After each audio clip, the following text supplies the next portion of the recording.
Recording. Waalaikumsalam.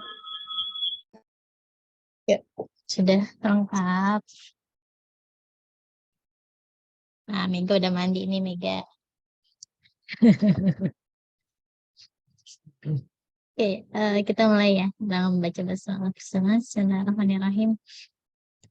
Sorry ya, mundur jamnya. Tadi tuh anak saya kesiangan sekolahnya, jadi biasanya jam 8 udah siap ngajar, jadinya belum. Oke, sambil menunggu yang lain, saya sebenarnya masih hutang untuk menjelaskan si survei ya. Cuma saya masih mencari cara gimana supaya kita bisa praktik dan kalian lebih paham dengan cara yang lebih sederhana gitu ya. Karena si survei itu agak repot, agak ribet. Saya tidak 100% menguasai karena untuk penggunaan si survei itu biasanya kita butuhkan ketika kita mau melakukan survei dengan populasi yang sangat besar ya, sangat besar. Jadi pengklasterisasinya itu dibantu oleh survei. Jadi itu PR buat saya nanti mungkin setelah EP Info. Jadi hari ini kita praktik EP Info dulu. Yang hari ini bertugas share screen siapa? Untuk EP Info-nya.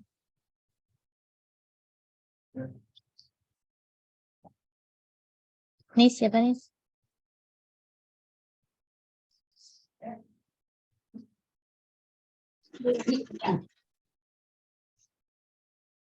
Infonya udah bisa dibuka semua.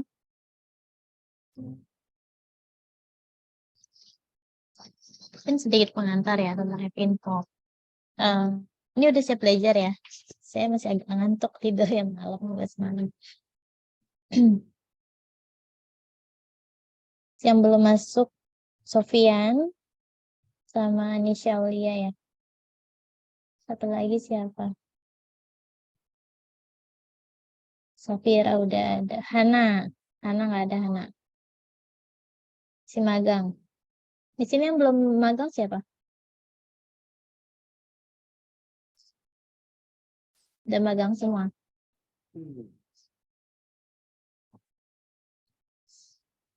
Buat Hana katanya izin, Miss. Dia ada kegiatan magangnya dari pagi sampai sore. Oke. Hana ya. Sofian sama Anisha ntar sampai kita tunggu aja. Saya yang SS, Miss. Saya yang Kamu? SS Happy Info. Oke. Di ini ya, share all screen ya, karena infonya kan nanti ada banyak layar tuh, supaya nggak pindah-pindah melulu.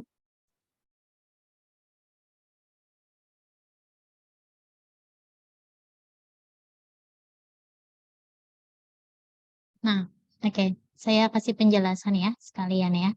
Jadi, ini adalah satu aplikasi baru. Di sini ada yang sudah pernah terpapar dengan app info, pernah belajar, melihat, pernah lihat pernah ya, sekarang lihat. Pernah praktik. Maisi pakai laptop nih, biasanya pakai handphone. Sinyal bagus, Maisi. Bagus ya, oke. Nah, app info ini adalah aplikasi yang dibuat oleh CDC, yang Center for Disease Control and Prevention USA. Ini aplikasi ini punya histori yang lumayan apa ya namanya ya, berkembang dengan pesat gitu ya. Jadi dulu tuh Happy Info ini aplikasi yang awalnya dibuat memang untuk menunjang survei-survei lapangan yang membutuhkan waktu singkat. Ya, seperti survei cepat, kebutuhan survei cepat kan teman-teman sudah belajar di awal sesi bahwa seperti ada need assessment pada bencana gitu ya. Kemudian kemarin yang teman-teman organisasi turun ke Cianjur, pakai need assessment dulu nggak? Atau langsung distribusi bantuan?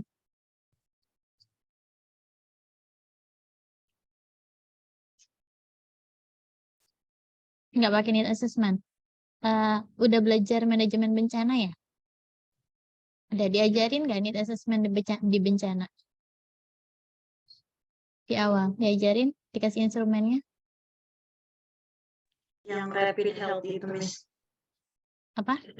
Yang rapid health survey itu ya, assessment ya? Iya, ada. Di bencana ada. Ada, Instrumennya ada.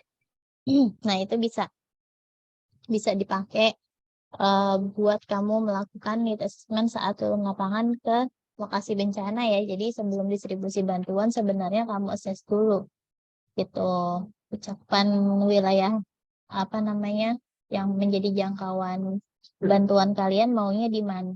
Terus kalau misalnya tidak ada data sekunder dari stakeholder setempat atau relawan lain yang sudah datang duluan gitu ya, kamu boleh need assessment sebentar gitu dengan instrumen yang sederhana. Paling tidak kamu tahu ada berapa balita, berapa bayi, berapa ibu hamil, berapa lansia gitu kan. Kemudian kira-kira identifikasi kebutuhannya apa aja dari mulai kategori sandang, pangan, lalu kebutuhan sekunder dan tersier lainnya. Terutama kalau concernnya ke health gitu ya, jangan lupa juga tentang kebutuhan mental health-nya mereka ya. Trauma healing dan lain-lain itu bisa masuk ke dalam need assessment. Kamu bisa mengukur loh kondisi psikologis mereka pakai screening di awal. Jadi need assessment itu nggak cuman kebutuhan secara fisik ya, tapi juga kebutuhan secara mental. Nah, Epic Info ini merupakan satu aplikasi yang bisa dipakai untuk melakukan survei-survei yang dilakukan dalam waktu cepat, seperti survei cepat, dan salah satunya juga ada investigasi wabah. Ya, jadi kalau di US investigasi wabah itu pakai Epic Info. Nah, Epic Info ini ada versi mobile-nya di Android. Kalau misalnya kamu apa namanya mau coba-coba lihat atau download, nah bentuknya seperti ini tadi. Kelihatan nggak? Oh ya, saya kamera belakangnya saya foto background saya buang dulu. Nah, kelihatan? Nah, ini. Jadi ini di sini tapi infonya kelihatan nggak nih di kalian layarnya? Nah, ini info ini dia punya 3 fitur ya. Fitur pertama itu ada kalkulator buat ngitung besar sampel. Kemudian fitur keduanya ada collect data. Ya, nah collect data ini dalam versi mobile-nya ini dia hanya bisa dilakukan ketika instrumennya udah siap. Jadi bikin instrumennya tetap harus pakai yang versi desktop atau mobile, versi desktop atau versi laptopnya gitu ya. Versi komputernya, nanti kalau instrumennya udah siap baru bisa kita buka di HP untuk collect data. Nah, kemudian setelah collect data, in case kita butuh analisis dengan cepat gitu, perlu melakukan analisis dalam waktu cepat, ini kita bisa pakai analyze data di sini, gitu. Ya, jadi kalau di analyze data nih semua fitur analisis datanya ada. Nah, karena ini, nah nanti kita akan belajar ketika sudah masuk ke dalam analisis data ya. Ini harus ada datasetnya dulu. Yang kayak kemarin kita SPSS itu harus ada datasetnya dulu baru bisa dianalisis. Gitu. Ya, jadi ini sangat membantu sekali di lapangan ketika kita tidak mampu melakukan proses pengolahan data atau input data menggunakan laptop. Jadi kayak misalnya kamu survei nih ke rumah-rumah, ya itu kan agak repot kan bawa HP kan, bawa HP bawa laptop kan, agak repot ya. Nah, lebih enak kan kita nanya-nanya pakai HP. Tapi kan sama ini kadang-kadang seringkali kita kalau misalnya survei itu masih pakai Google Form ya.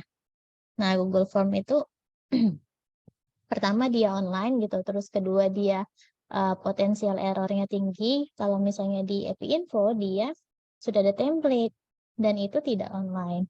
Ya, jadi kita bisa menyimpan data di dalam HP kita walaupun tidak ada sinyal internet gitu, bisa input walaupun tidak ada sinyal internet. Kira-kira begitu. Nah, pada Epic Info sendiri ada create form. Nah, create form ini adalah fitur yang bisa coba kalau misalnya saya ngarahin mouse di sini kelihatan mouse saya nggak? Kelihatan, Nggak Miss. ya? Kelihatan.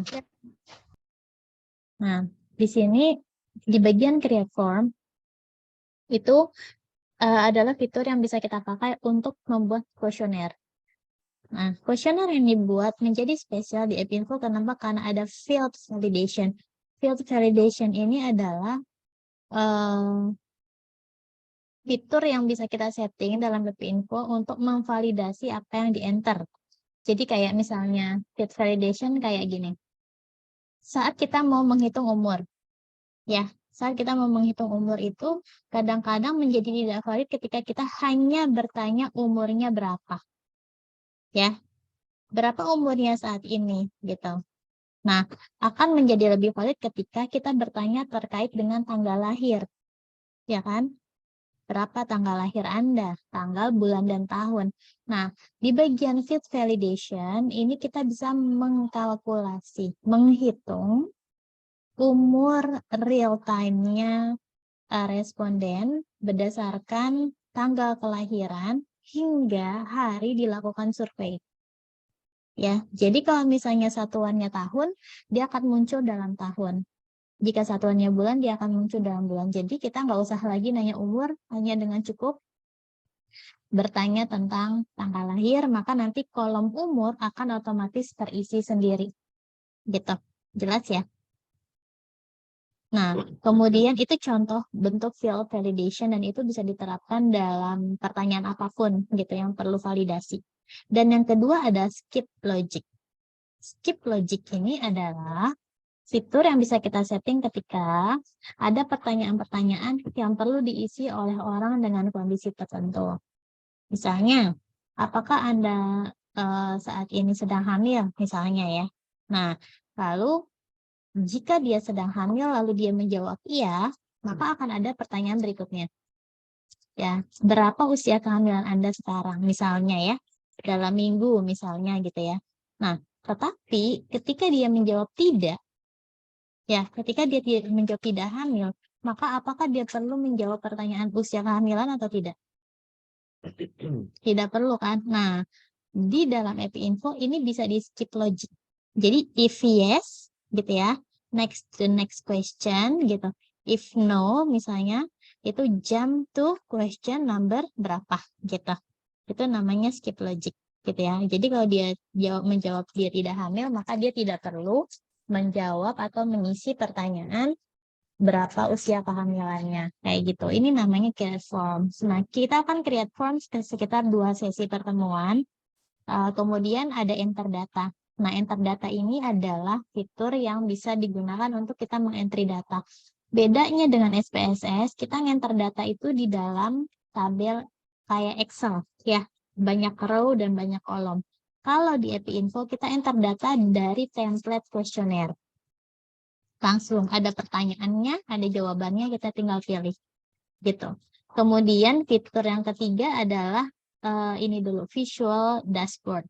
Visual dashboard ini adalah fitur yang bisa dilakukan untuk menganalisis data, baik secara deskriptif, secara analitik, bahkan sampai multivariate analysis, ini bisa pakai visual dashboard. Bikin epi course untuk investigasi wabah, kita bikin kurva epidemi, ini bisa pakai visual dashboard. Gitu. Kemudian terakhir fiturnya yang akan kita pelajari adalah create maps. Create maps ini gunanya untuk menganalisis data menggunakan visualisasi peta. Ya, petanya bisa pakai GPS, bisa pakai sumbu koordinat, ya, garis lintang dan garis bujur, bisa pakai kita masukkan link yang ada di website yang menyediakan peta sebuah wilayah, bisa pakai shape. Shape itu template bentuknya, bentuk kayak misalnya Pulau Jawa tuh panjang kayak gitu, kita punya file shape-nya kita masukin, gitu ya. Nanti kita akan pelajari 4 fitur ini, gitu ya. Jadi banyak yang akan dipelajari. Nah, hari ini kita akan create form.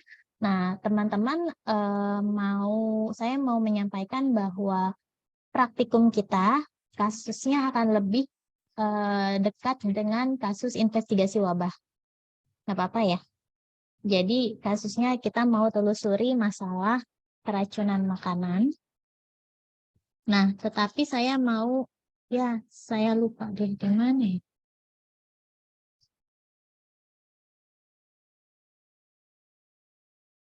Menyampaikan ada sebuah skenario ya. Mungkin di stop share dulu, sorry saya lupa ada skenarionya, Ca. Ica atau Anis. Nah, Ica udah masuk tuh Hana join. Sini mana nih? Sofian, kenapa ya SCE tuh suka jarang datang ya? Ada yang tahu nggak? Nggak tahu. Oke, jadi dulu tuh Epinfo itu saya termasuk orang yang saya belajar Epinfo dari semester 7 juga kayak kalian di S1 ya, tapi masih pakai versi lama yang tampilannya sangat memusingkan. Saya nggak tertarik banget. Nah, kemudian saya lulus S2, saya disuruh ngajar nggak, sebenarnya nggak disuruh ngajar Epinfo, tapi ketika saya ngajar analisis data epidemiologi, itu saya mencari kira-kira skill apa yang harus dipelajari oleh mahasiswa EPIT zaman sekarang gitu. Masa iya sih cuma bisa SPSS doang gitu loh ya. Akhirnya saya lihat perkembangan aplikasi-aplikasi yang pernah saya pelajari dulu waktu S1. Ternyata Epinfo mengalami perkembangan yang pesat. Jadi sejak tahun 2016 Epinfo ini sudah bertransformasi menjadi yang bentuk yang lebih modern. Nah, jadi ini kita akan belajar menganalisis data dari mulai bikin kuesioner ya. Nah, ada sebuah skenario. Ada yang mau baca? Jadi ada sebuah kasus. Dulu kalau masih ada SCL, anak-anak semester 5 biasanya belajar mata kuliahnya dari kasus. Sekarang udah nggak ada SCL ya, Student Center Learning udah nggak ada ya. Ada? Masih ada, Mega? Tugas gitu, Miss. Kenapa? Tugas gitu, Miss. Tugas SCL. SCL ditugasin. Bisa kah? SCL gizi, Miss, waktu itu. Oh.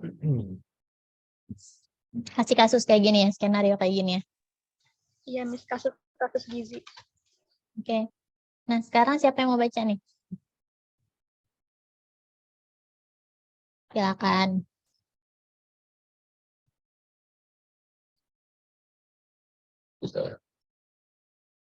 Nida. Baca Nida. Tahu lagi Nida. ACMI. Ya, ACMI itu nama, saya jelasin aja lah, kelamaan waktunya.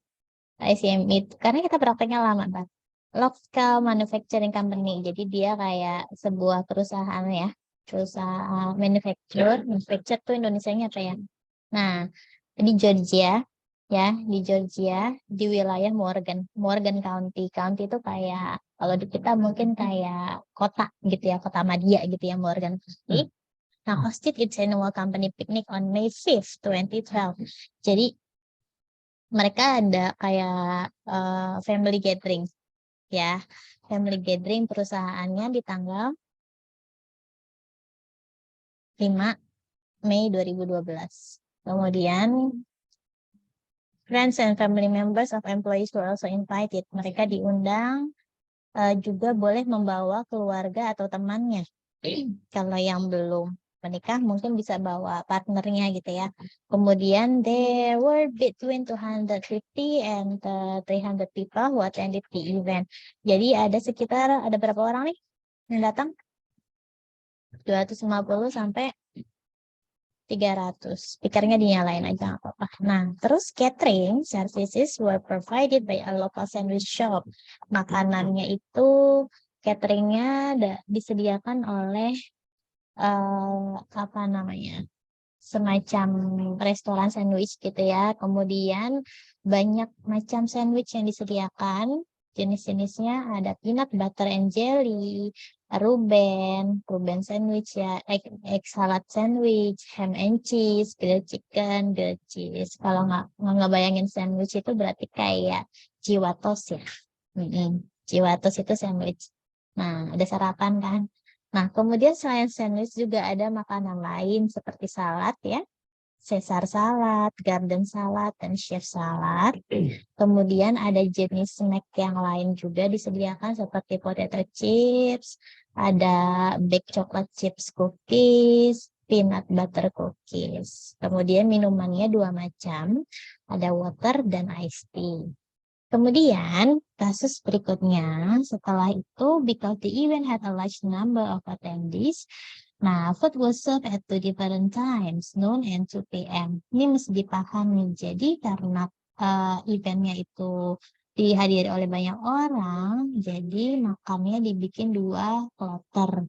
Ya, makan siangnya ada yang makan jam 12 dan ada yang makan jam 2 siang. To give the shop ample opportunity to make all the dishes. Supaya nggak terlalu riuh gitu ya. Nah, kemudian over the days following the picnic, nah setelah beberapa hari, the county health department became inundated with calls and fax lab reports of several culture confirmed salmonella enteritis cases. Jadi beberapa hari setelah kasus itu bukan kasus ya, acara itu dilaksanakan, tiba-tiba dari kayak semacam dinas kesehatan setempat gitu mendapatkan laporan nih yang tiba-tiba meningkat ya, dari telepon, kemudian ada fax yang mengirimkan hasil-hasil laboratorium kasus yang terkonfirmasi Salmonella enteritidis. Nah, kemudian most cases were associated with the ACME company picnic held on May 5th. Ternyata kebanyakan kasus itu berhubungan dengan mereka yang datang ketika piknik di tanggal 5 Mei. Nah, because there was a sudden increase in salmonella cases over the weekend, nah karena ada peningkatan yang mendadak secara tiba-tiba gitu ya pada kasus salmonella ini, an investigation into a potential outbreak was conducted. Jadi mereka dari Dinas Kesehatan itu melakukan investigasi. A roster of attendees at the picnic was assigned and each person was contacted. Jadi di list lah gitu ya orang-orang yang hadir ke acara tersebut, kemudian setiap orang dihubungi satu persatu. And a case was defined. Nah, kalau teman-teman udah belajar investigasi wabah, berarti tahu ada yang namanya definisi kasus ya. Ada kasus indeks, tahu kasus indeks? Nah, ada kasus sekunder ya, tahu ya? Nah, itu ada di sini definisi kasusnya siapa? Any attendee which attended the ACME company picnic and developed diarrhea. Jadi semuanya yang hadir di acara pikniknya ACME company dengan gejala diare, ya. Kemudian abdominal cramps. Abdominal cramps itu apa sih? Kram perut ya. Kemudian and or fever after 72 hours. Kemudian ada gejala lain, demam dan atau demam. Jadi demamnya opsional. Setelah 72 jam. Kenapa 72 jam? Karena 72, ada yang tahu nggak kenapa 72 jam? Ayo biar diskusinya jalan. Kenapa 72 jam?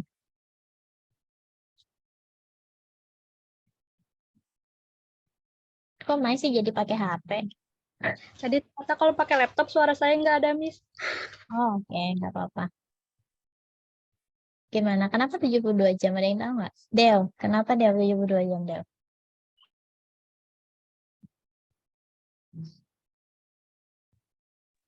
Ada yang tahu nggak? 3 hari, Miss. Iya, Masa kenapa? inkubasi, masa inkubasi bukan? Nah, itu ya, masa inkubasi dari Salmonella enteritidis ya. Salmonella enteritidis. Nah, and a total of at least 90 cases met the case definition. Jadi, ternyata dari semua yang 250 atau 300 tadi itu, didapatkan 90 kasus yang memenuhi definisi kasus dari investigasi outbreak tersebut. Ya, nah sekarang kita mau mencoba membuat, jadi ceritanya kita sebagai tim investigatornya, ada yang tim pembuat instrumen, ada yang tim pengumpulan data, ada yang tim analisis gitu ya, tapi semuanya harus bisa. Nah, sekarang kita akan bikin instrumen dulu. Kita akan bikin instrumen untuk menginvestigasi dan mewawancara 90 orang kasus tadi. Coba di share screen lagi, siapa namanya Anis?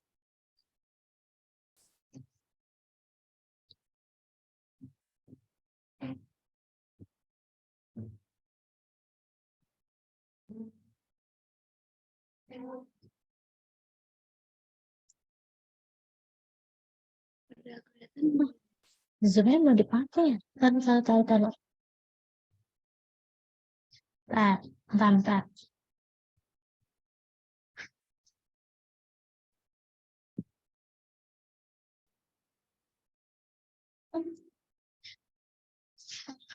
Setelah kita lanjut aja. Gak apa-apa, udah di share screen. Saya nggak tahu Zoom yang mau dipakai. Kan kita mundur ya jamnya ya. Oke, create form, kita klik.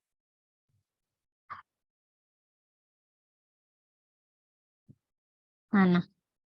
Loading.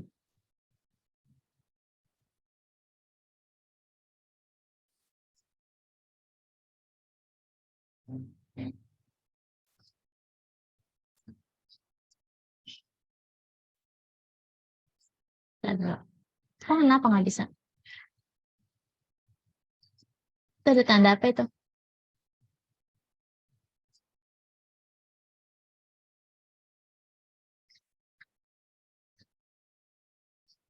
Ada tanda apa?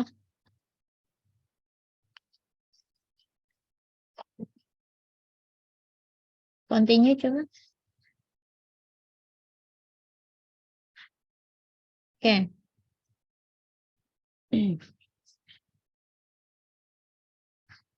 Nah, ini di dalam form designer, ya, form designer ini istilahnya di Epinfo namanya form designer. Ini ada kanvas kosong. Kanvas kosong tuh kayak kertas kosong yang mau kita pakai untuk bikin kuesionernya. Nah, kemudian di sebelah atas ada new project, ada open project.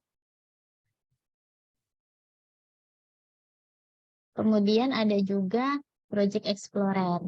Nah, new project ketika kita mau bikin project baru, kayak new file gitu ya. Kalau open project kita mau membuka project yang sudah pernah kita buat. Nah, di dalam kanvas ini kita akan teman-teman BTW, yang file zip-nya udah diekstrak belum?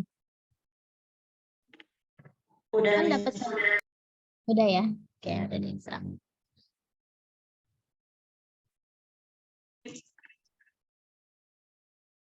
Nah, sekarang kita bikin project, diklik new project.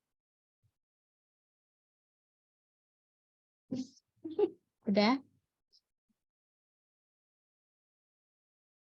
Nah, kenapa nih? Continue.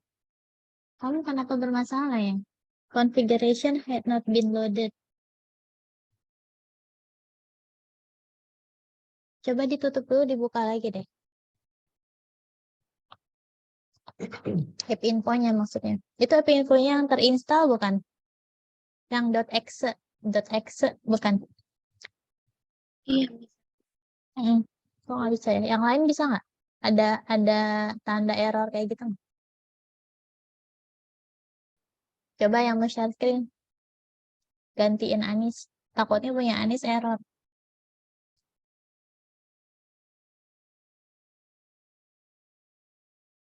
Ayo, cepat. Kita masih punya 1 jam lagi. Saya pura-pura aja nih. Zoom-nya mau dipakai yang lain, saya pakai. Gak apa-apa ya. Parah banget pasti ya.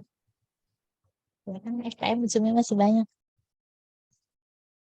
Saya coba saja, Miss. Dia coba Mega.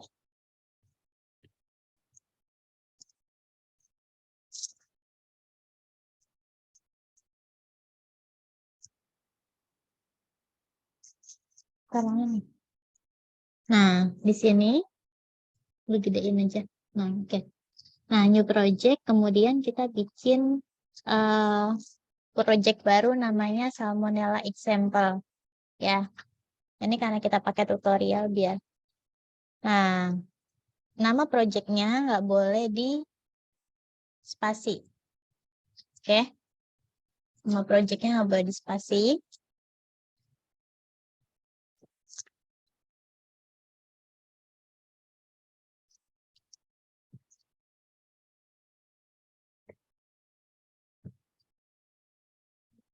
Udah. Nah, kemudian kalau saya sambil ngecas laptop saya nge-lowbat. Gantian aja. Oke. Nah, kemudian form name-nya boleh kamu buat apa ya? Survei boleh. SURVEY, survei boleh kayak gitu. Nah, kemudian description-nya nggak usah.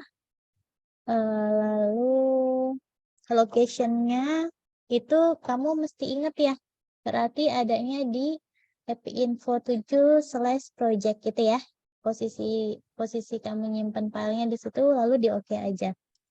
Miss, kalau location-nya Iya. boleh bisa digrafikkan. Boleh sih, tapi yang penting kamu ingat naruhnya di mana. Kalau Epinfo itu Kak, biasanya dia suka ngumpulin di satu folder sendiri gitu otomatis. Tapi bebas kamu mau taruh di mana boleh. Nah, sekarang kalau udah punya project baru, ya di sini kita bisa melihat semacam ada kertas kosong ya. Nah, kertas kosong ini yang akan kita pilih. Nah, kertas kosong itu kayak kertas HPS betul-betul blank, sehingga bukan garis-garis atau kotak-kotak seperti yang ada di Excel atau di SPSS. Nah, teman-teman lihat di bagian Project Explorer sebelah kiri. Itu ada Salmonella example merupakan project kita. Nah, field-nya itu adalah survei yang tadi sudah dimasukkan, dan kamu bisa lihat di bawahnya ada page 1.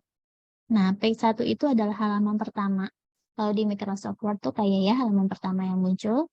Nanti kalau misalnya kita udah bikin sampai bawah, kemudian nggak muat gitu ya, kita bisa nambah page lagi, add page. Jadi jumlah halamannya ini bisa kita tambah sesuai dengan kebutuhan. Ya, jelas ya.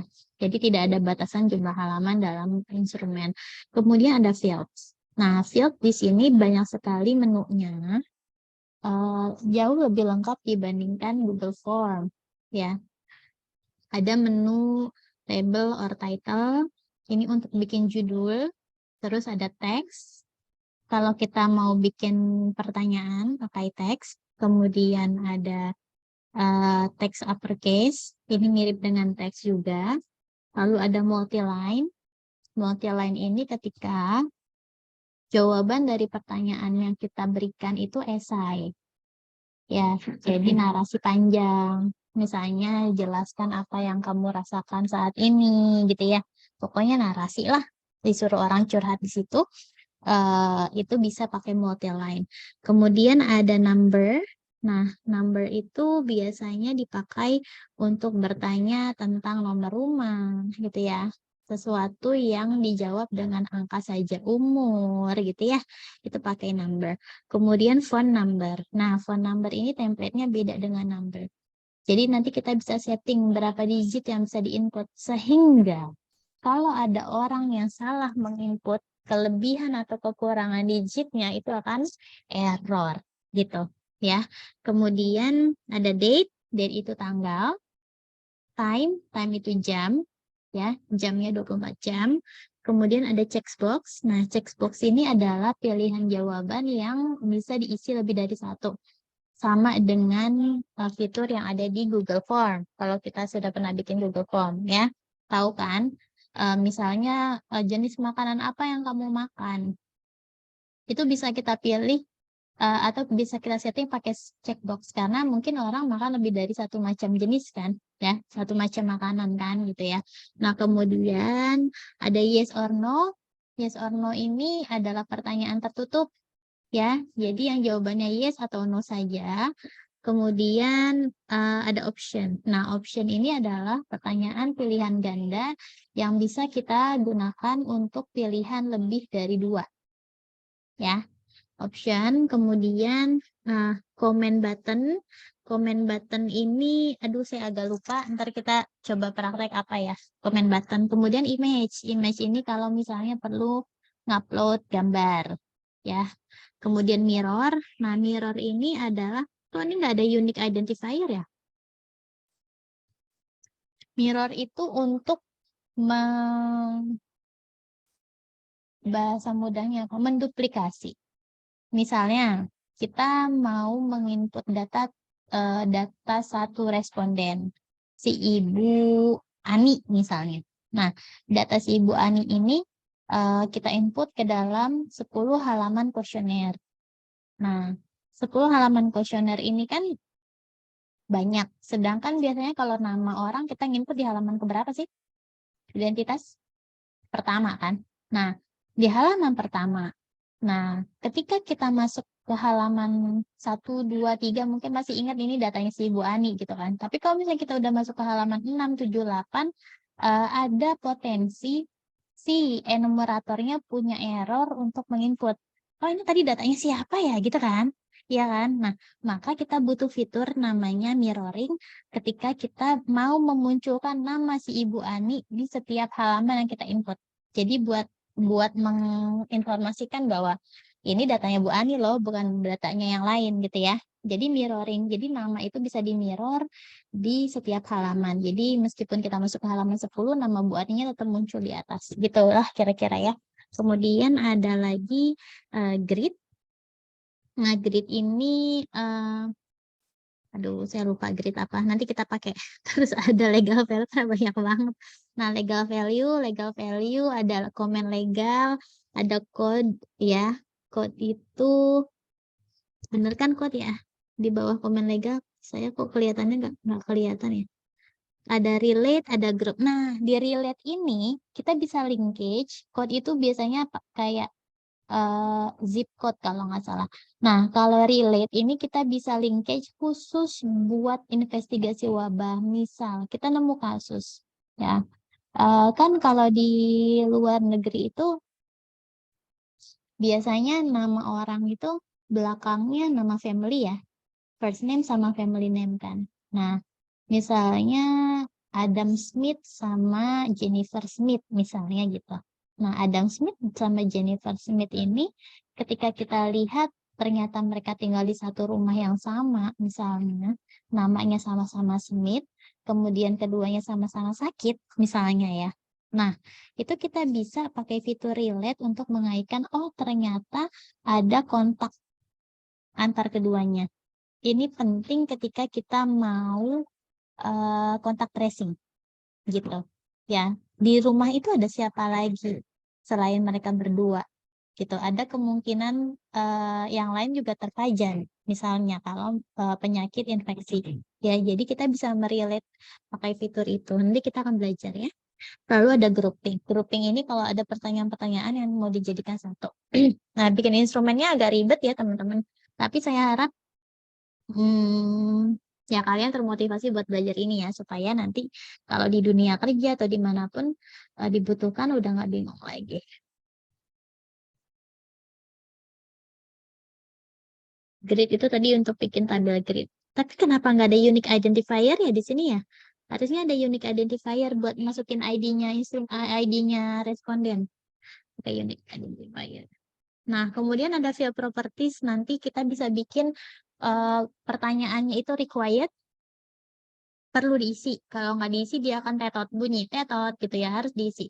Atau nggak bisa next step, nggak bisa ke next question. Kemudian ada read only. Read only ini artinya nggak bisa diisi, hanya bisa dibaca. Kemudian ada range. Range itu kita bisa bikin rentang. Kalau misalnya umur, kita bisa bikin setting. Responden kita adalah usia dewasa misalnya ya.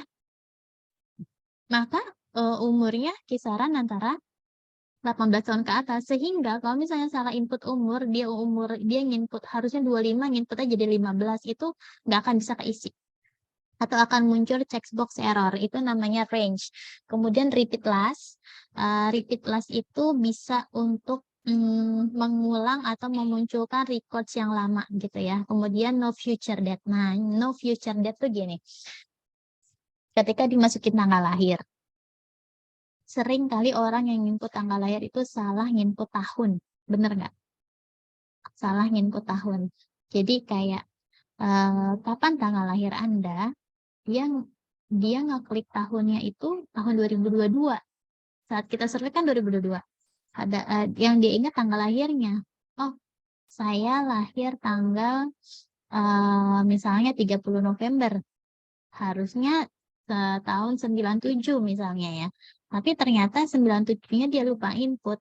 Dia inputnya tahun 2022. Padahal patokan kita misalnya adalah mereka yang lahir sebelum tahun 2000. Nah, berarti kan saat dia masukin 2022 kan future date kan jatuhnya kan. Nah, kita bisa setting ketika dia masukin future date itu nggak bisa dimasukin gitu. Jadi makanya kenapa waktu di survei cepat itu Prof. Reri berulang-ulang mengatakan mesti pakai EpiInfo karena EpiInfo lah salah satu aplikasi yang bisa meminimalisir input error di dalam pengentrian data, gitu ya. Kemudian sekarang kita mau bikin kuesionernya. Diklik kanan di layar desktop, di layar kanvas. Posisinya kalau mau bikin judul, hati-hati kalau mau klik kanan, tapi sebenarnya bisa digeser-geser. Kita bisa ngira-ngira judul tuh adanya di mana sih? Tengah atas gitu ya. Nah, berarti kursor kita diarahkan dulu di tengah atas. Kayaknya tuh terlalu nganan deh. Agak kiri dikit atau agak bawah dikit. Nah, oke, klik kanan. Nah, kita pilih new field. New field, kemudian label or title. Ini untuk bikin judul. Nah, judul kita adalah Salmonella Survey misalnya.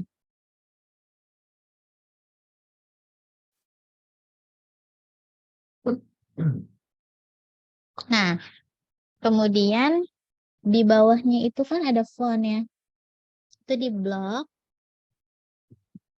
Coba. Nah, pilihannya kita pilih ukuran fontnya ini yang agak besar. Misalnya size-nya 22.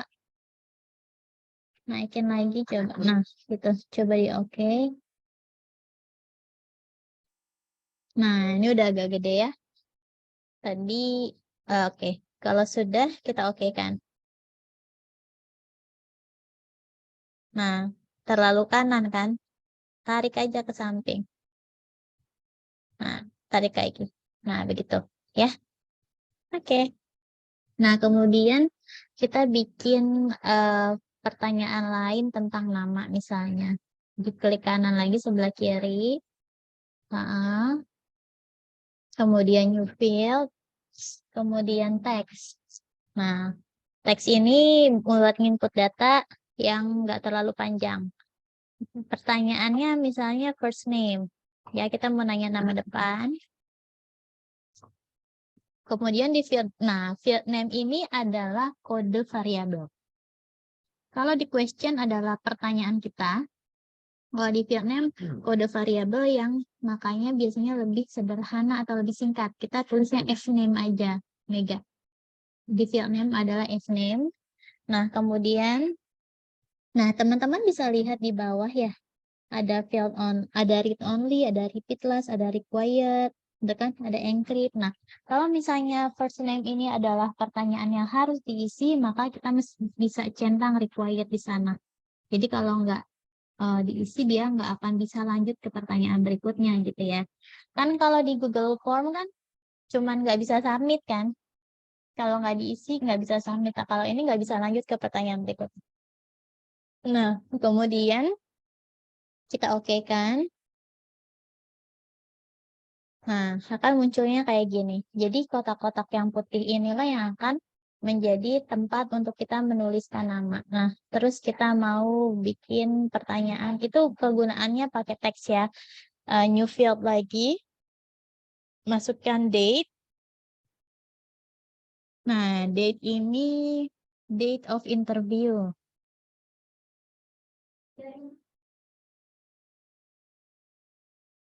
Ada yang ketinggalan nggak? Boleh sambil tanya ya. Nah, kemudian, iya Maisi. Tadi yang saya yang di sebelumnya nggak ada encrypt. Nggak ada apanya? Nggak ada pilihan yang encrypt. Nggak apa-apa, udah. Nggak masalah kok encrypted itu. Oke. Nah, di dalam field name itu nggak boleh pakai spasi.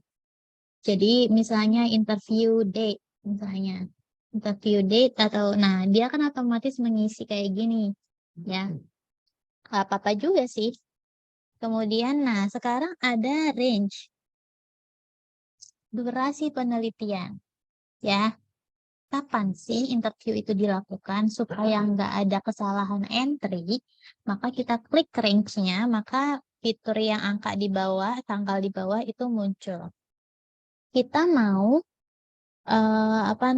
memastikan bahwa wawancara ini dilakukan setelah piknik terjadi. Logis nggak? Logis kan? Karena kasusnya terjadi setelah piknik gitu. Jadi yang lower itu adalah tanggal pikniknya. Tanggal pikniknya adalah tadi kapan? Safira, tadi tanggal pikniknya kapan, Safira? Kenapa, Miss? Tanggal pikniknya kapan? Pikniknya terjadi kapan tadi? Ingat nggak? Mereka pikniknya tanggal berapa?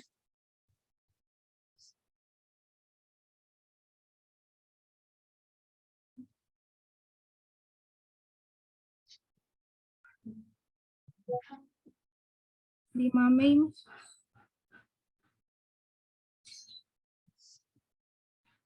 5 Mei tahun 2000 2012. 2012. Kasusnya 2012.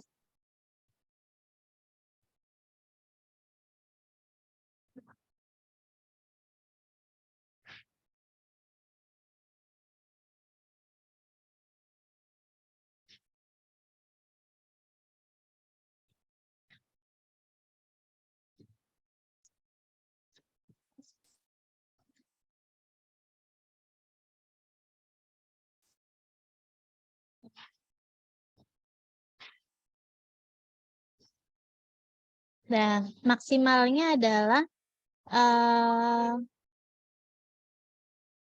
tanggal 31 Desember 2012.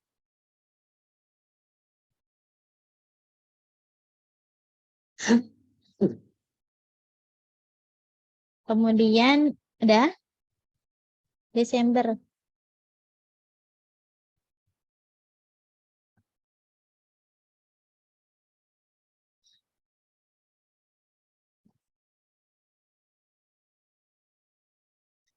Tanggal berapa, Miss?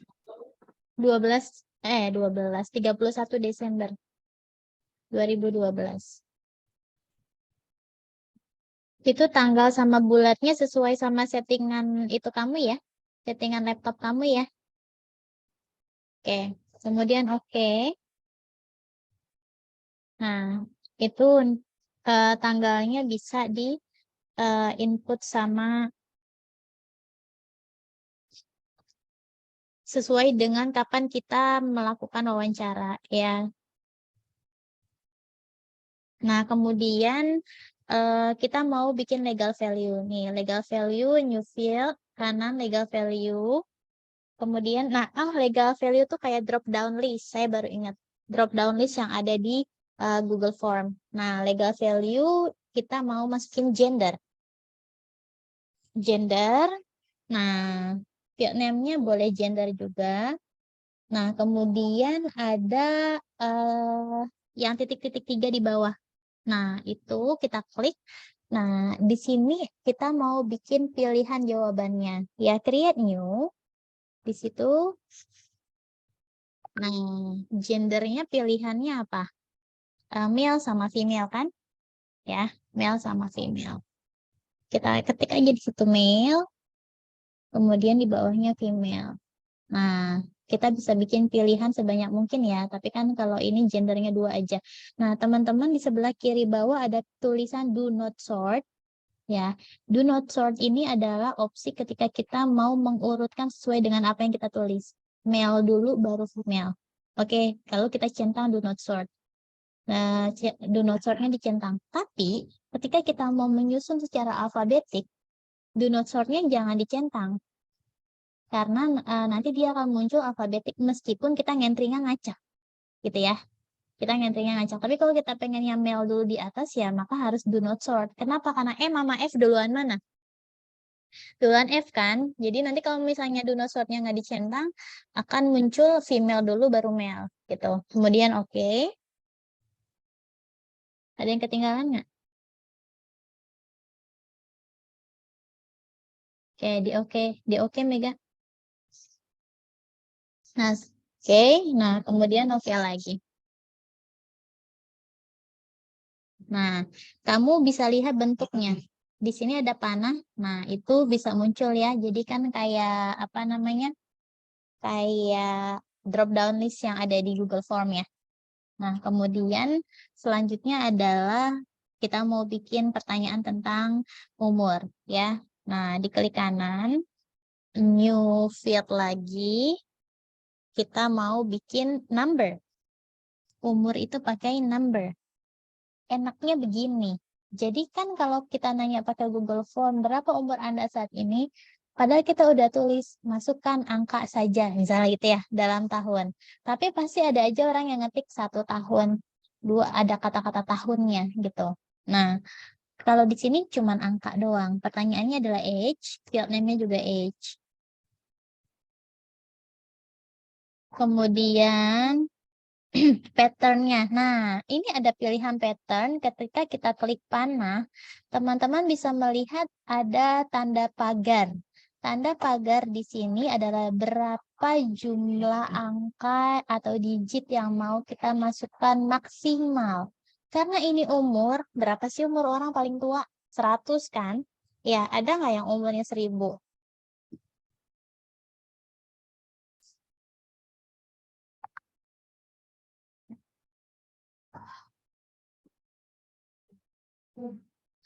Nah, berarti pilihnya 3 ya. Kenapa 3 digit? Karena dia 100. Nah, kok hilang? Iya, diklik aja. Nah, kemudian kita mesti cek range. Range-nya diklik. Kenapa? Karena takut salah entry. Jadi, ini yang hadir ke acara piknik itu kan bisa anak-anak, bisa dewasa kan. Sehingga lower-nya itu 0.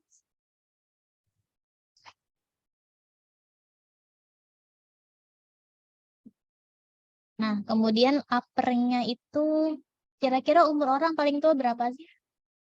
100, ada yang lebih dari 100 nggak? Mungkin masih ada ya. Jadi kita kasih misalnya 110, misalnya 110. Nah, itu udah paling tua lah ya kira-kira. Nah, kemudian kita oke. Jadi teman-teman, saat kita masukin range ini gunanya buat kalau ada orang yang masukin angka lebih dari itu, dia nggak akan ke input gitu ya. Itu. Nah, kemudian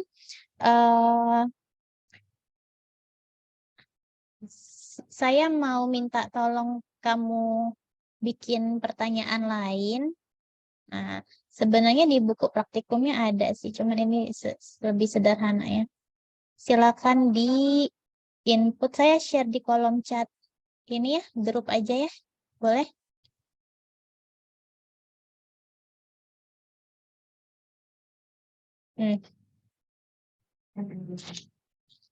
Saya kasih waktu sekitar 5 menit atau 10 menit buat input data itu, bisa? Mega dan semuanya ya, bisa? Ibu saya mau nanya dulu, boleh Bu? Boleh, Cak. Tadi di bagian itu Bu, atributnya saya agak miss tadi Bu, bedanya kalau kita kapan pakai require kayak gitu-gitu, range. Oh, required itu ketika pertanyaan itu harus diisi, nggak boleh dilewat, gitu Cak. Ya, kalau misalnya range itu tadi tergantung kebutuhan. Kayak kalau misalnya kita memasukkan umur, itu kan umur itu ada pakai digit ya. Pertama kita setting digitnya, maksimal digit adalah 3 digit. Kenapa kita bikin setting maksimal 3 digit? Karena ya umur orang nggak mungkin ada yang 1000 tahun gitu kan. Ya kan? Kecuali lagunya Christina Perry ya. Nah, kemudian apa namanya? Ada range di situ untuk mengatur berapa sih umur maksimal. Oke, kita setting 3 digit, tapi ketika orang inputnya 999, valid nggak umurnya? Enggak kan? Maka kita bikin range 0 tadi sampai 110. Supaya asumsinya orang paling tua tuh umur 110 masih hidup gitu. Lebih dari itu dia nggak mungkin, maksudnya posibilitasnya sangat kecil untuk masih hidup gitu kan. Ya, jadi umur orang ya kisar 0 sampai 110. Kayak gitu. Jadi fiturnya kayak gitu, Anisha. Bisa tergantung kebutuhan kita. Jadi ya? kalau misalnya nih ngisi yang umur itu kan require itu tadi yang wajib diisi. Berarti di checklist juga dong Bu si require-nya, apa nggak usah? Iya boleh juga. Tapi tadi sih pas kita praktik nggak dicentang, nggak apa-apa. Ya. belajar doang. Maksudnya kita kayak latihan doang nih, tapi nanti dalam kasus nyatanya kalau kamu butuh di required, tinggal dicentang aja requirednya kayak gitu, Chan. Oke, makasih Bu. Sip.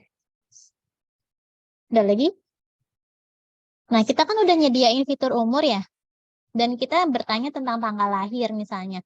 Nanti fitur umurnya tuh atau pertanyaan tentang umur akan automatically terisi ketika kita input tanggal lahir gitu. Ya, jadi apa biasnya atau errornya bisa diminimalisir. Silakan input. Kelihatan yang di tabel? Ada beberapa pertanyaan kelihatan? Kelihatan, Miss. Ya, 5 menitan bisa. Yuk, dikerjain yuk. Nanti saya tunjuk ya selain Mega buat share screen-nya.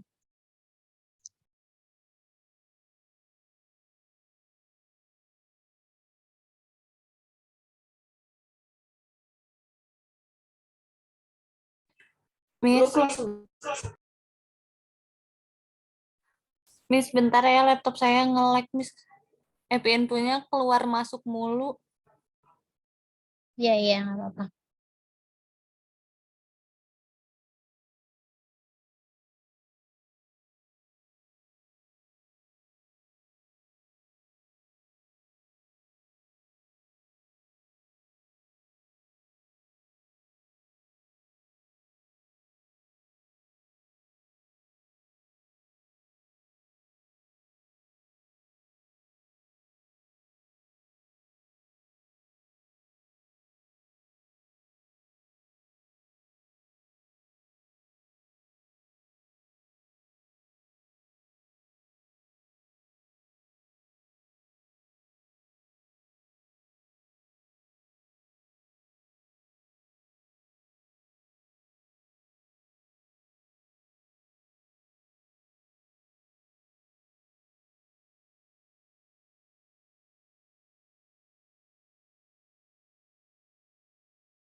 Udah? Sudah? Ada kendala nggak inputnya? Gampang ya?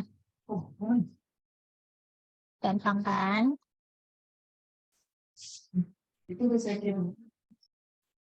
Enaknya app info tuh kita bisa bikin nggak pakai sinyal internet ya. Kita bikin instrumennya.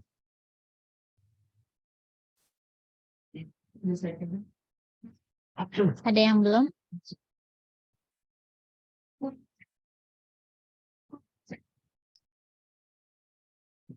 Safira magang nggak Safira? Udah rapi ya? Coba Safira share screen bisa nggak? Bisa, Miss.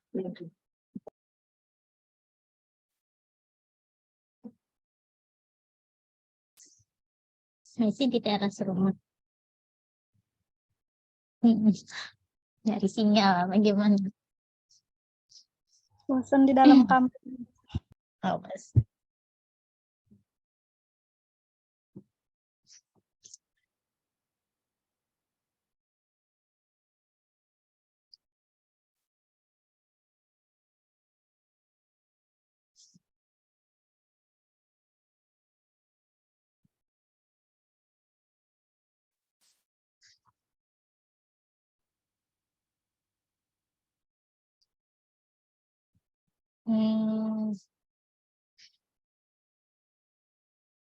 Oke. Coba di stop kenapa?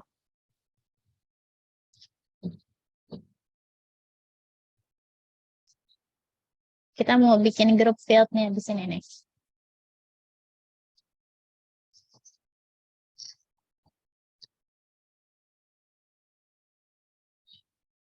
Nah, sekarang kita mau bikin group field. Jadi kan ada pertanyaan tentang gejala ya.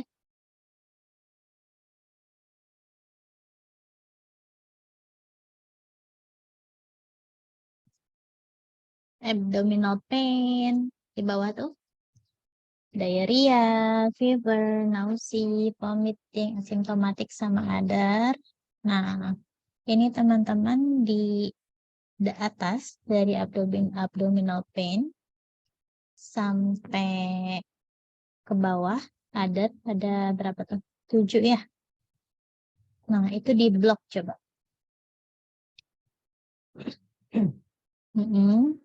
Oke. Nah, kemudian kita klik kanan di kanvasnya aja. Nah, kemudian new group field. Kita mau kelompokkan gejala-gejala ini menjadi satu gejala, namanya symptoms. SYMPTOMS. Oke. Lalu kita oke-kan. Nah, ini akan muncul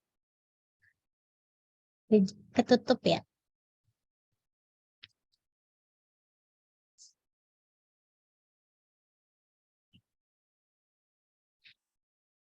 Ketutup ya. Iya, Miss. Kayaknya saya kurang ke atas deh tadi mencetnya. Nggak apa-apa, ntar dirapiin aja. Ditarik aja ntar. Nah, kemudian itu halaman pertama. Yang lain bisa. Jadi ini bentuknya jadi kayak checkbox ya. Jadi awalnya kita bikin checkboxnya dulu, terus kita grouping, baru kita bikin kepala pertanyaannya yaitu symptoms. Kayak gitu caranya. Nah, ada yang mau tanya nggak? Belum ketinggalan? Sekarang kita bikin second page. Nah, cara bikin second page gimana? Ini di bagian Project Explorer, di page 1-nya diklik. Kemudian kita klik kanan. Nah, insert page.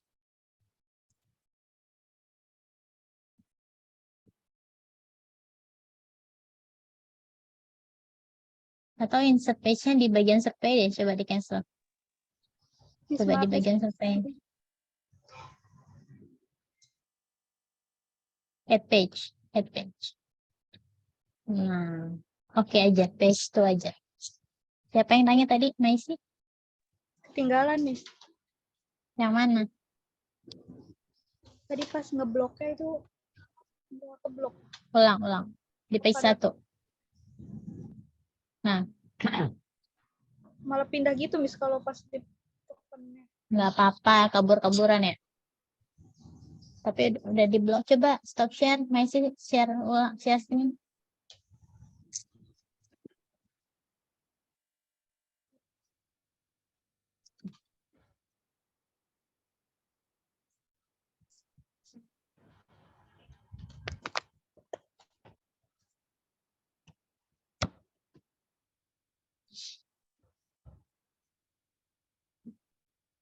Bawah lagi. Ini kalau di kayak giniin malah kayak gitu, Miss. Di bloknya tarik di ujung. Jangan pas di kotak abdominal pen-nya, tapi di luar, di kanvasnya. Dari kiri pojok misalnya. Enggak gitu. Iya bisa sih, tapi mendingan dari kiri. Nah, ke bawah. Itu kurang naik. Nah, begitu caranya. Nah, klik kanan di kanvas. Oke. New group field. New group field. Bawahnya naik. Itu diklik. Diklik aja. Bikin variabel symptoms. Iya, Miss. Nggak pakai P. Pakai S. Nah, kayak gitu. Ya, ntar tinggal dibenerin bisa kok. Itunya posisinya gampang. Kalau merapikan tuh gampang. Oke. Nah, sekarang kita ke page 2. Nah, bikin page 2 tadi di bagian survey. Di survey. Enggak. Di atasnya page 1. Kan ada tulisan survey. Nah, itu. Klik kanan. Add page. Oke. Nah, ini kan page 1 belum kita kasih nama ya. Nah, page 1 tuh bisa kita rename. Misalnya coba kita diklik di page 1. Ininya sebenarnya sesuai dengan kebutuhan kita ya. Kita mau kasih nama apa. Kalau di halaman pertama itu adalah pertanyaan tentang identitas gitu ya. Maka bisa kita sebut sebagai karakteristik misalnya. Karakteristik responden. Halaman kedua kita nanya tentang pengetahuan. Maka bisa kita tulis pengetahuan gitu ya. Jadi tergantung sama kebutuhan. Ini siapa yang share screen? Ayo. Dia stop. Iya, jadi gimana, Miss, lanjutin lagi atau sama Sapira tadi? Terserah, bebas. Saya masuk atau siapa aja boleh.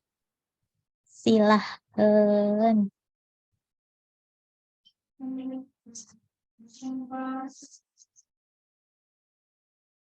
Ini siapa nih? Layarnya siapa ini? Sekarang kita rename. Page 1-nya di rename. Misalnya kalau di sini dimintanya page 1 klik kanan. Rename page. Nah, page 1 dikasih dash. Dikasih strip. Nah, case information. Strip. Nggak gitu. Page 1. 1, strip. Bukan itu underscore. Nggak bisa ya, merah ya. Nggak usah deh pakai strip. Kalau merah nggak bisa berarti ya. Case information. Tulis case information. Kasus, CASE, information.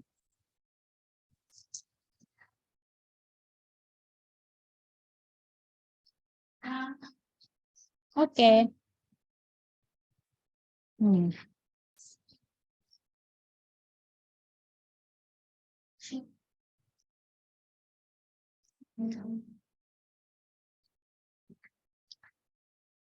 Sekarang kita mau bikin komen legal di page 2. Di page 2 kita mau bikin pertanyaan yang lebih kompleks. Nah, diklik kanan di kanvasnya. New field, komen legal. Kemudian ya itu komen legal. Kemudian kita ketik case status kasus ya, case status. Lalu di bagian field name-nya juga sama. Nah, di titik-titik yang bawah sebelah kanan itu Kita klik. Nah, kita bikin create new. Nah, kemudian kita bikin C besar. C itu S. C. Kok S-nya buang? Nah, strip confirm. Strip confirm pakai ID. C-nya besar. C-nya besar. Nah, itu udah pakai strip kan ya? Confirm. Confirmed tulisannya. Confirmed. F-I bukan F-E. F-I-R-M-E-D. Confirmed. Nah, yang bawahnya P strip probable. P-nya besar. Probable. Ingat ya definisi kasus ya. Kalau kita investigasi wabah ya. Ada confirm, ada probable, satu lagi apa? Suspect.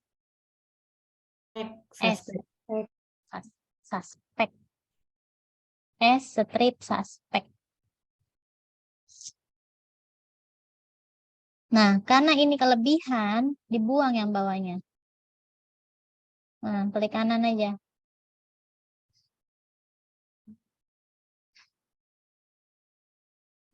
Nggak bisa klik kanan. Gak mau, Miss. Gak mau. Ya udahlah, biarin. Nah, terus kita mau urutkan sesuai dengan apa yang kita tulis, maka do not sort-nya dicentang. Lalu oke. Nah, nanti di legal value-nya akan muncul drop down list-nya. Ini adalah, oke. Jangan takut. Nah, di sini akan muncul confirm, probable, sama suspek ya, statusnya. Kemudian kita mau bikin kode. Nah, kode rumah sakit. Jadi di mana mereka dirawat. Sekarang kita bikin new field. Pilihnya teks dulu. Nah, teks itu kita mau masukin wilayah tempat tinggal atau wilayah lokasi rumah sakitnya. Ada county, COUNTY, county, COUNTY. Oh, dulu baru U. County, oke. Kemudian di bagian field name-nya hospital, tambahin hospital county. Hospital county, hospital di depan. Hospital county. Nggak pakai spasi ya. Kemudian di bagian titik-titik, di okein aja dulu. Di okein dulu. Kemudian kita bikin lagi new field. Nah, new field itu codes. Kode. Nah, kita mau kasih kode rumah sakit di sini. Kita ketik hospital. Field name-nya juga hospital. Nah, ini kita bisa pilih di bawah kan ada select field to be link. Kita mau link kan ketika dia masukin county, maka rumah sakit apa sih yang ada di wilayah itu gitu ya. Itu kita klik hospital county-nya. Diklik. Nah, kemudian titik-titik yang sebelah kanan di bawah itu dipilih. Nah, kita bikin data source-nya, kita bikin kode untuk setiap county. Misalnya, nah, hospitalnya itu hospital A, hospital B, hospital C. Hospitalnya tulis hospital gitu. Hospital, ulang ditulis hospital A, hospital B, hospital C.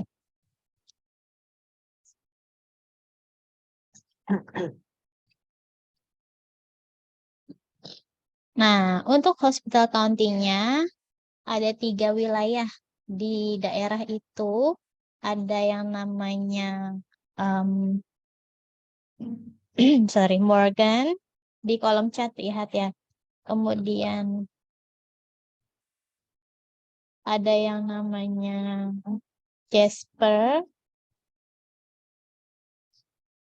Morgan yang pertama di kolom chat lihat ya.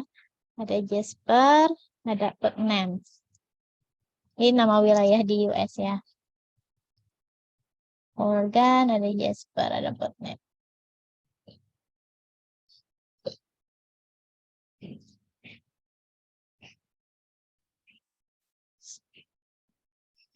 Ya, kalau Zoom saya error.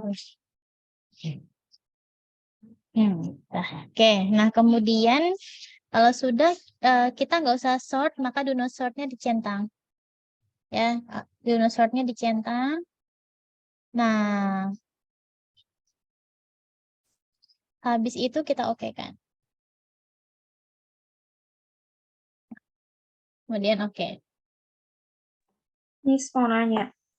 Hmm. Tadi ketinggalan yang di bagian kode yang select field to billingnya di saya nggak muncul. Klik Kalau aja. Kamu udah bikin countingnya belum di kolom teks? Di teks. New field text. Yang counting udah dibikin belum, Dalila? Yang bagian Yang di sebelumnya atas kan tuh. udah. Udah. Masa nggak muncul? Coba Dalila share screen. Ya.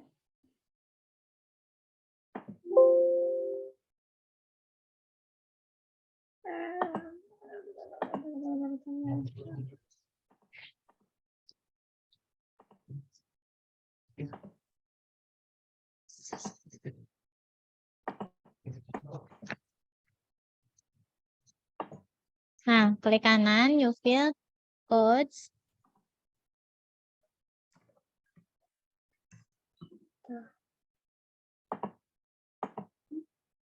Nggak ada muncul ya? apa-apa. Apa Tapi di tadi yang teks sebelumnya? bukan? Tadi bukan Bukan, dihapus dulu. komen Bukan legal. teks ini, salah. Harus teks. Buang dulu, klik kanan, delete. Nah, fieldnya yang teks. Ya. Sip, ntar baru bisa nongol. Terima kasih. Yuk, lanjut. Siapa, Safira?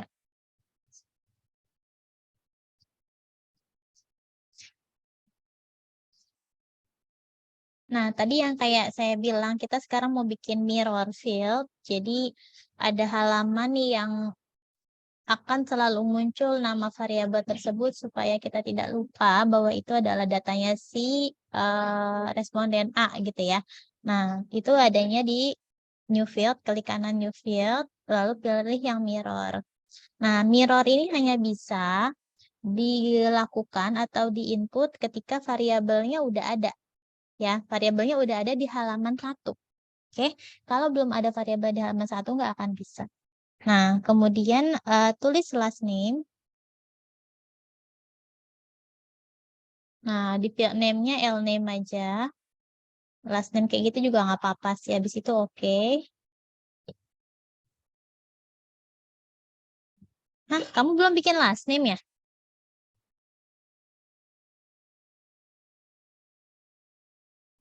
Ini Udah, mirror Miss. bukan mirror. Saya udah bikin. Assign variabelnya pilih. Coba, assign variabelnya pilih. Ada nggak last name? Nah, itu di L name. Nah, itu. Oke, terus oke. Nah, oke ya. Jadi ntar kalau di halaman 1 kita udah masukin last name-nya dia, maka akan muncul tuh last name lagi di halaman 2 gitu ya. Tuh. Kemudian kita mau bikin tab order. Nah, sekarang kita masuk lagi ke page 1. Kita mau bikin urutan misalnya halaman berapa sih pertanyaan apa sih yang akan harus atau yang harus diinput pertama kali gitu. Nah, jadi ini ketika kita sudah bikin kayak gini, ntar saya ajarin cara merapikannya. Itu kita klik kanan dulu di canvas. Canvas ya. Terus ada pilihannya tabs, ya kan? Tabs. Sebelah kanan ada pilihan show tab order, start new tab order, sama continue tab order. Nah, show tab order ini adalah Safira, P1 Safira. Nah, ulangi, show tab order dulu. Nah, show tab order, ini diklik. Nah, scroll ke atas. Ini ada urutan dari awal sekali yang mana yang perlu diisi. Kamu bisa lihat di judul nolnya warna merah. Ya enggak? Artinya itu judul. Itu enggak ada yang perlu diisi. Sama juga nanti kalau read only. Itu ntar merah dia tandanya, artinya nggak perlu diisi. Tapi kalau misalnya yang tandanya hitam, berarti itu urutan pertanyaan yang perlu diisi. Diawali dengan angka 0, sehingga yang diisi itu akan berurutan dari first name, date of interview, gender, age, last name, sampai ke bawah-bawahnya itu. Itu semua berurutan. Nah, kemudian apa namanya? Kita bisa bikin new tab order atau tab order yang baru. Saya nggak mau urutannya kayak gini, misalnya saya mau bikin urutan yang agak beda. Nah, coba klik kanan. Klik kanan lagi, ada tabs, ada tulisannya start new tab order. Nah, dia akan mengkalkulasi kira-kira mana duluan yang akan menjadi urutan. Nah, ternyata di sini tab ordernya masih sama ya. Tab ordernya masih sama. Jadi yang pertama first name. Nah, last name itu harusnya di sebelah kanan dong. Coba diedit dulu. Last name-nya di sebelah kanan. Kamu yang logis aja. Nah, geser. Nah, terus misalnya race, age, address, coba rapiin. Dan saya ajarin rapiin manual dulu.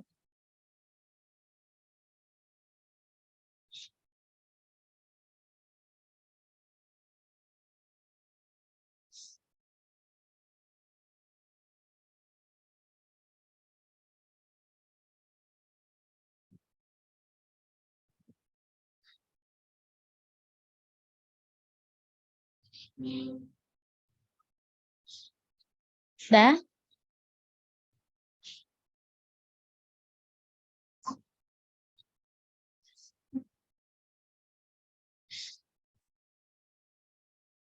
Nah, kemudian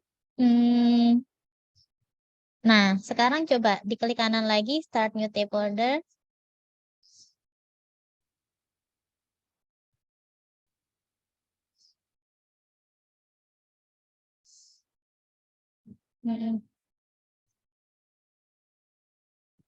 Nah, ini kan last name-nya jadinya jatuh setelah first name ya.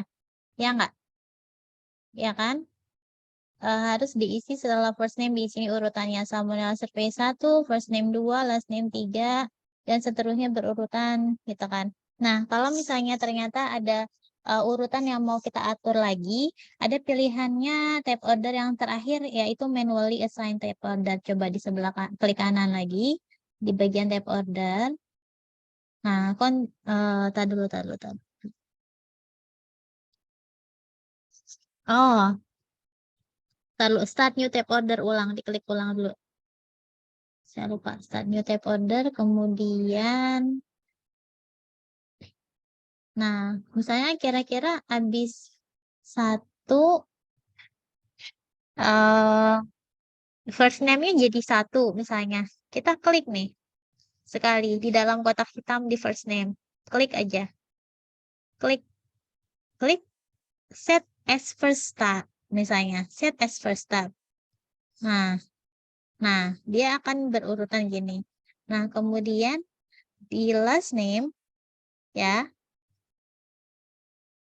Nah, diklik lagi.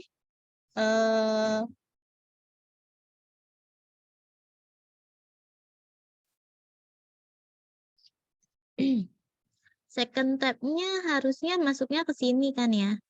Tapi itu kenapa set as first tab juga? Harusnya dia disetting second tab. Kalau misalnya di date of interview coba. Nah, atau langsung diklik aja. Di last name diklik. Di last name diklik. Tadi mesti pakai tab order. Start new tab order. Show tab order nggak apa-apa.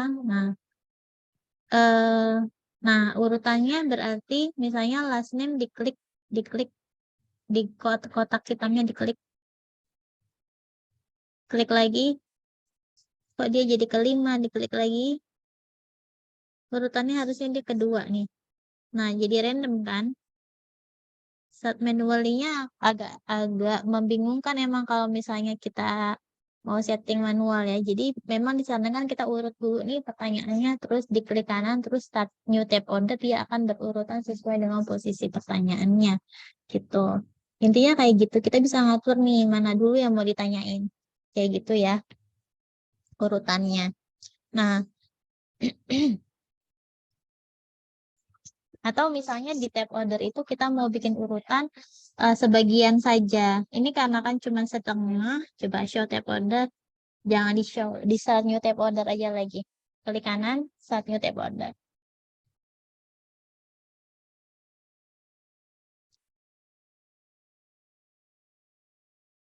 Oke, ya ini udah kembali ya.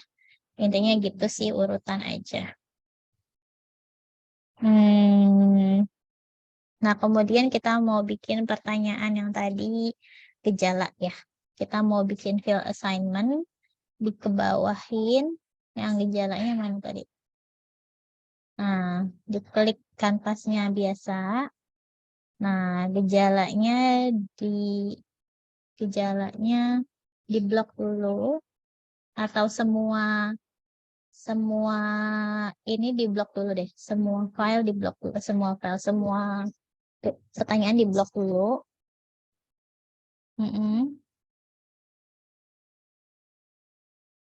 Terus udah sampai bawah. Oke, coba klik kanan. Align selection into column misalnya. Ya, jangan di situ, klik kanannya di yang kosong. Blok ulang. Coba ke bawah. Klik kanan. Nah, align selection into column misalnya. Bawah. Nah, to column. Nah, itu. Klik. Nah, dia akan berjejer sendiri di sebelah kanan. Nah, kemudian kan ini si simptom sendirian ya. Nah lo. Jangan bingung ya kalau terjadi hal seperti itu ya. Posisikan ketika ada panah ya, nah yang kayak gitu baru tarik ke atas.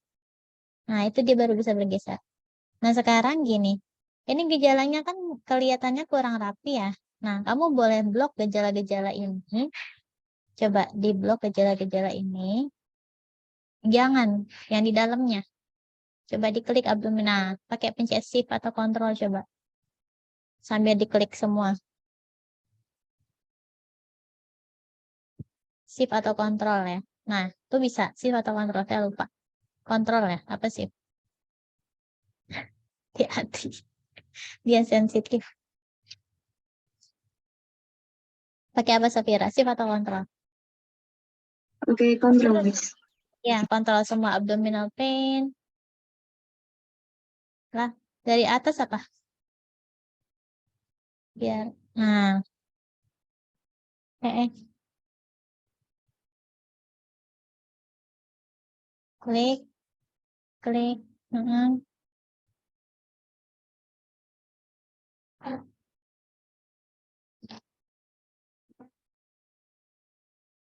Abdominal pain kliknya agak kanan dikit ya, supaya simptomnya nggak keklik. Nah, itu. Kanan lagi. Hah? Bentar. Tuh, gitu kalau dipencet yang abdominal. Udah, coba. Harus soalnya dia dempet sama simptom, jadi simptomnya ngikut. Iya. Coba dilebarin aja, tarik kanan. Coba klik. Nah, itu kan ada. Nah, tarik. Belum bisa ya? Nah. Bentar. Nah, oke. Coba diklik itu. Bisa nggak yang itu sekarang? Masih nggak bisa, Miss, sebentar. Kurang ke bawah. Dilebarin lagi aja. Si simptomnya. Itunya digeser ke bawah dikit semuanya. Simptomnya agak. Nah, kemudian tarik ke atas. Si simptomnya supaya agak jauh. Nah, coba. Jangan begitu, yang manual gitu. Kita nggak usah ngatur manual. Coba abdominal pain sampai itu, coba diklik. Atau di blok kalau susah di blok. Bisa nggak di blok? Si simptomnya nggak usah ikutan.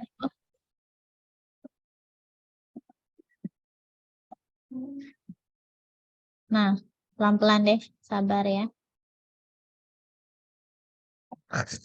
Gitu lagi, Miss. Ada yang berhasil nggak? Itu biasanya bisa kok.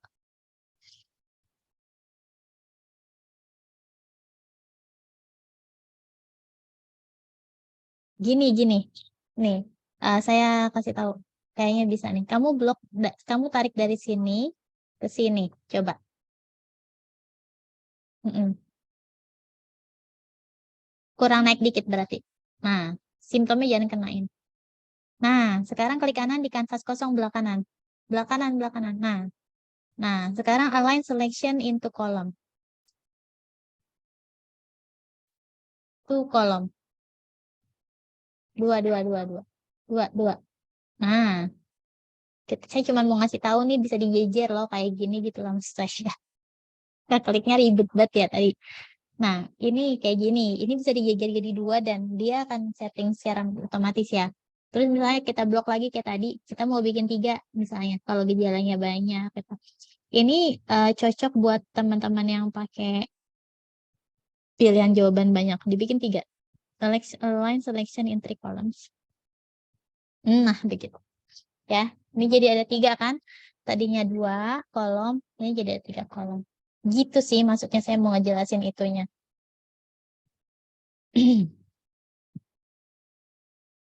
Kemudian teman-teman bisa di bagian format atas. Sampai sini ada yang mau nanya dulu nggak? Waktunya udah mau habis nih. Sedikit lagi ya. Nah, di sini di format di bagian atasnya ada tulisan format. Di sini. Nah, itu. Nah, ini kita bisa atur tampilannya ya. Ada alignment, coba. Alignment itu bisa stack, bisa stable. Nah, kita bisa setting mau fontnya apa, supaya nggak atur ulang di awal. Tapi gini teman-teman, sebelum kita membuat pertanyaan di kanvas kosong, kita setting di format ini dulu. Ya, background, coba klik background.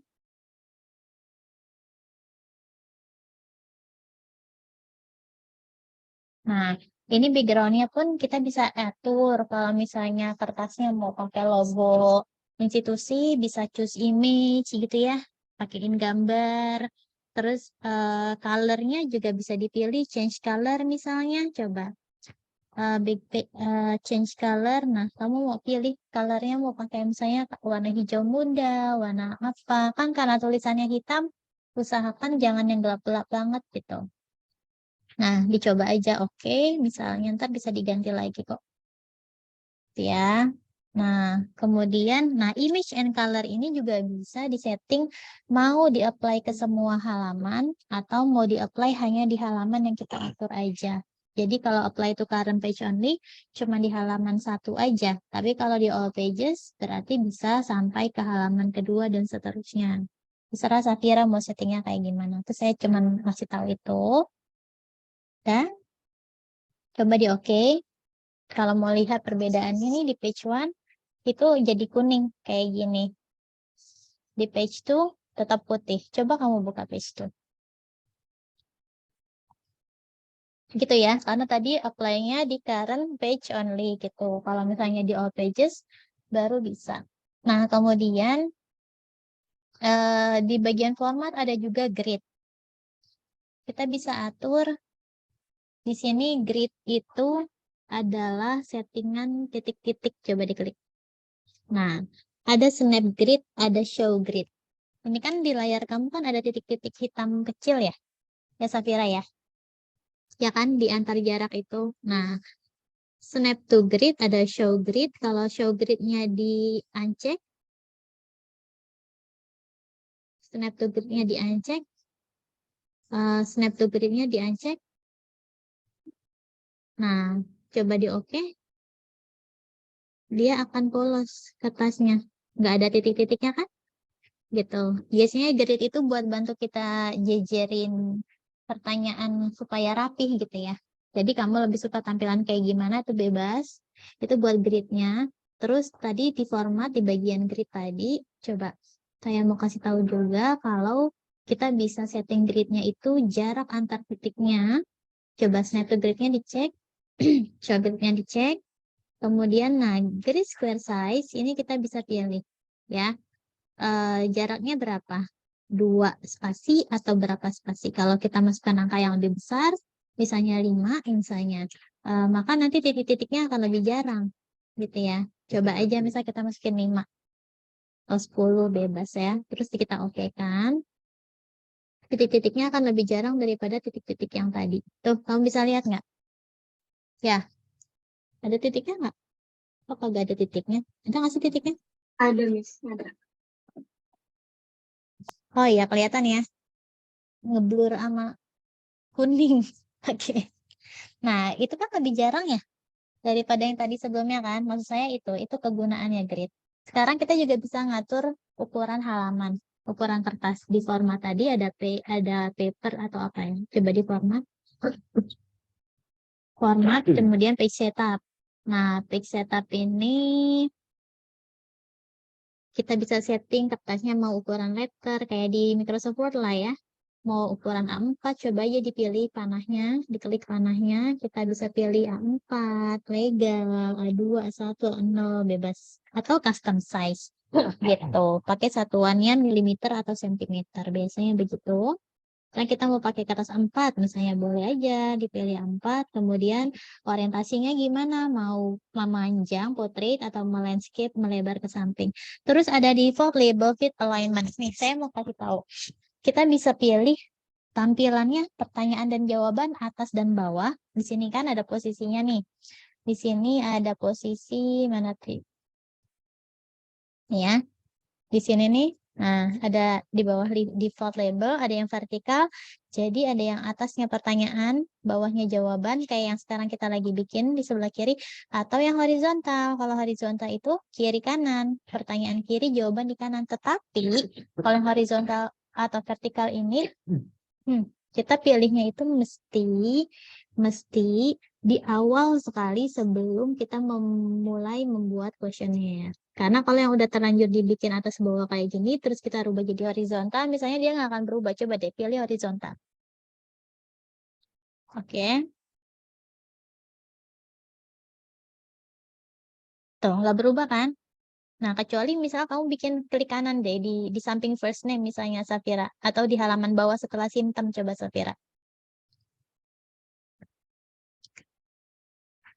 Nah, klik kanan. Nah, misalnya kita bikin baru ya. New field. Misalnya kita bikin teks gitu. Terus apa ya kira-kira ya? Pertanyaan apa yang mau ditanya dalam teks? Middle name misalnya. Middle name. Nah, kemudian di field name-nya middle name aja terus oke. Dia akan berubah posisinya. Nah, jadi kayak gini. Bukan atas bawah. Ngerti ya maksud saya ya? Tuh, kayak gitu. Oke, ada yang mau ditanya nggak sampai sini?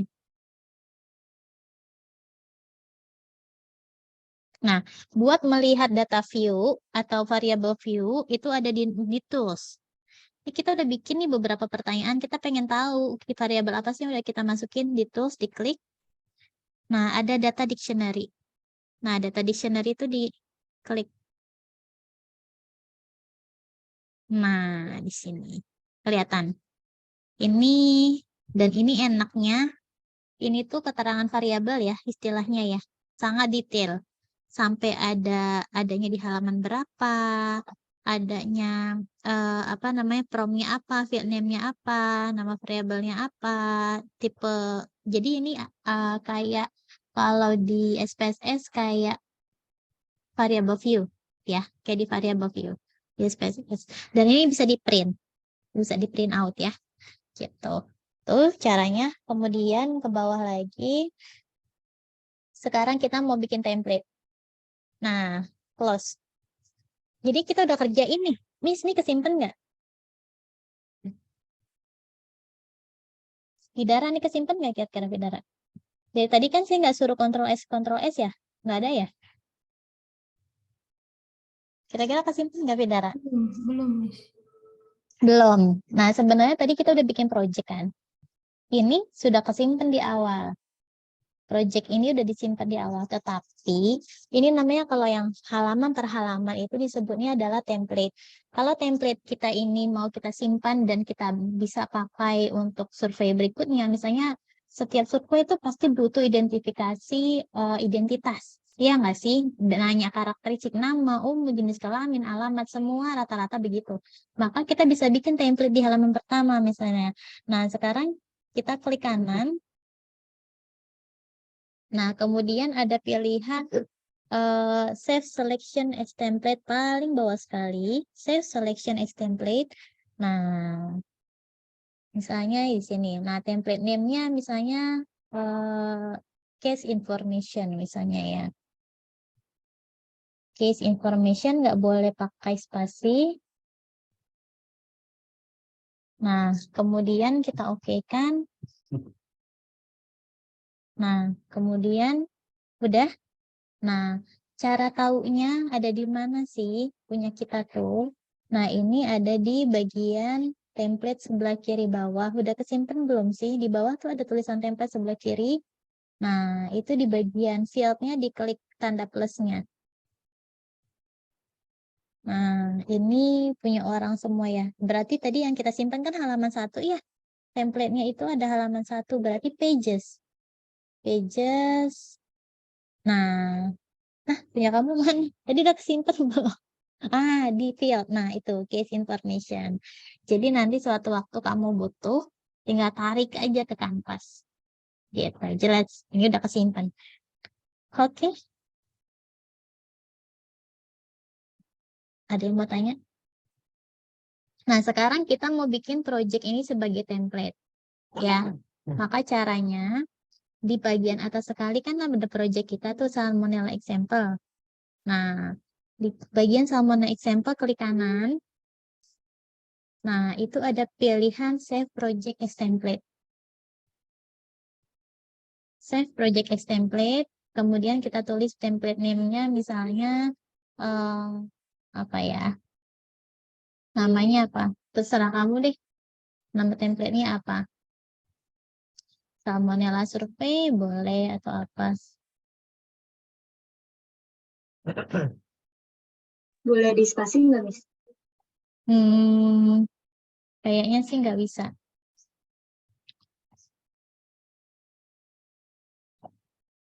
Nah, kemudian di oke. Miss, tadi klik kanannya di salmonellanya atau di mana, Miss? Di salmonellanya. Karena ini jadinya template, jadi filenya namanya kalau di SPSS kan .sav, kalau ini .prj. PRJ itu project maksudnya. Ya. Tapi saya kalau klik kanan di salmonella keluarnya cuma yang properties yang change to default, cut, copy sama delete. Coba stop share si Sapira. Masih share screen.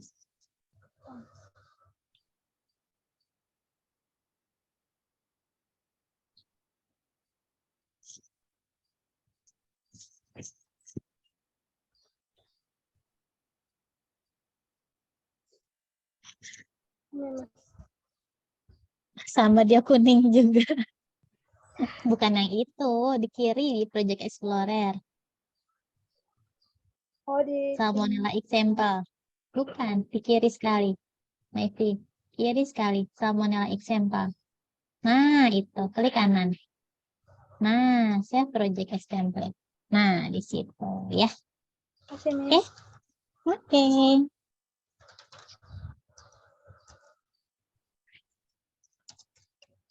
Ada yang mau ditanya?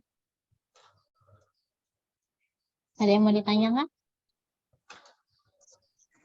Aman, Miss. Jelas ya, aman ya. Jadi gimana kesannya? Menarik, sulit, lumayan, gampang banget, seru. membosankan, gimana? Ini gini bicara bikin kuesionernya. Asik. Apa? Lumayan. Lumayan ya, Ca. Seru. Seru ya. Oke. Jadi kamu bisa explore lebih lanjut. Nanti minggu depan kita bikin check code. Check code itu validasi data entry.